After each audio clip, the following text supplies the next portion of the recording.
So one thing to think about with containers is not just plants and soil, it's actually using water. So here I've just used galvanized feeding troughs that were old and put water lilies in them. They have goldfish in them and then some oxygenators with a little bit of a waterfall. So remember, it doesn't just have to be soil and plants. So here's another hanging pot. And one thing I want to point out here is that this is again full sun, blazing hot sun. So we have tender succulents in here. So this actually can make a house plant. So just take this off, take it in your house. If you have a greenhouse, you can put it in there, just as long as you give it enough light over the winter time. In the winter, of course, you want to keep them bone dry.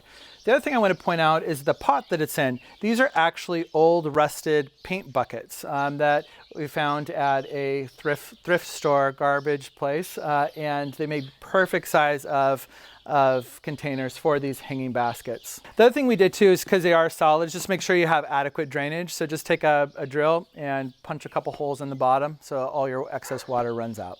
Here's another example of a pot that I've planted up with actually evergreens, dwarf evergreens. The container itself is an old drum, an old steel drum for hydraulic fluid. We live in an agricultural area, so these are actually quite readily available, and you can probably get them for free. So here in Yakima, it's a great option for you. Also, if you have a small space, you get a big visual impact. So if you have a small patio that's in sun, this is a great choice for you. This is almost zero maintenance. Basically, it gets rainwater, and in Yakima, that's not a lot. When it's really hot, I may water it once every 7 to 10 days. Just give it a good soaking. And you can be pretty diverse. I have sedums in here, so this Angelique sedum, and it's nice because it softens that edge. This is a cedrus, and then we have pine and fir in here. And you can get a cool rock, if you can see that. They're kind of overgrown too. It also gives you a little bit more of that visual impact. So being a tall, large container, you don't necessarily have to have it all full of dirt. You can recycle water bottles and put the cap on so they keep their volume and put them in the bottom of it. You could fill this up, a third to halfway and use soil in the rest. I have chosen to put all soil in this all the way to the bottom because of its location. I wanted it to be strong enough so that if I backed into it or the tractor hits it, it's not going to fall over. Also having soil all the way through makes it very heavy, but it also will hold moisture a little bit better. So it's kind of where you are and where you're cultivating that pot. So here we have some other pots for the garden. This is a patio area, and these are all half hardy. There are some annuals, and I know I said I don't use a lot of annuals, but some situations I do for a lot of bright color quickly. So these ceramic pots do have dahlias in them. People don't typically think you can do dahlias in pots, so this dark foliage one is nice, and again, you're getting that contrast.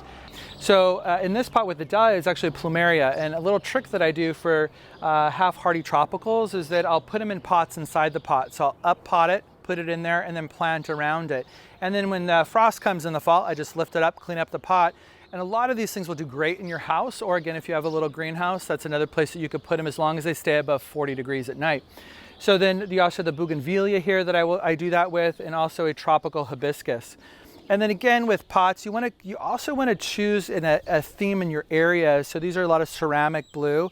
The exception to that is terracotta. It's a neutral color, and so you can blend that as well. You just want to keep it uniform. Size doesn't matter so much as the uniformity of the color. The other thing you want to think about is your size of your pot. If you want to go as big as you can, that's going to let you water less frequently. The plants are going to do better, especially in our heat in Yakima. And then you also want plants that are going to tolerate the heat unless you have shade to put them in. So here I'm sitting next to some succulent pots. This largest one has echeverias and euphorbias in them. The other thing that people don't always think about pots is they don't think about changing the elevation in the pot. And so using things like this flagstone rock just to kind of lift things up, it gives you another dimension. Also, remember these are half-hardy plants that do need protection. When you change these out in the fall, you can actually just lift them and put them on a cookie sheet and keep them just misted every once in a while, but totally dry over the winter, and you can pot them right back up. The other thing is you can use small pots. I know I just said I don't always use them. You should go for the biggest, but sometimes smaller is better. And if you look at this Delosperma and this Sempervinum down here, these actually do really well in a small pot and are totally hardy in our environment. The pink flowering one is our native Lewisia, a variety of that here, and again, it's totally hardy. All of these plants here, though, remember, they do not like to be wet, so watering them very infrequently. You can love them to death by giving them too much water or fertilizer. The other kind of thing that I tend to do is I group things based on how much water they need and how much sunlight they need. That helps me remember, or if I'm asking somebody else to help me out with the plants, it's easy for me to give direction. So in front of me is a saucer of sempervirens. Sempervirens are one of my favorites. They are extremely hardy. They require very little maintenance. What I did here is when I was picking out my plants is I was looking for different leaf shapes, sizes, if they're fuzzy or smooth, different colorations. And when you pot them out, you can create this beautiful mosaic.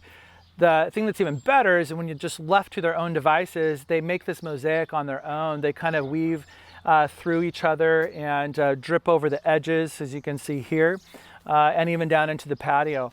Another great thing that you can do in your patio, it doesn't have to be as large as this saucer. You can shrink this down to a more manageable size if you don't have a large space. But again, you just pot these up and you pretty much leave them alone. Occasional water, no fertilizer, in a nice gravelly, sandy mix for your plants. The other thing I'd point out is there's some rocks in here, and again, to get this shape, you want to mound your soil and then plant into that around those rocks and crevices into the dirt, so that as the plants grow, you get that kind of mountain effect in miniature.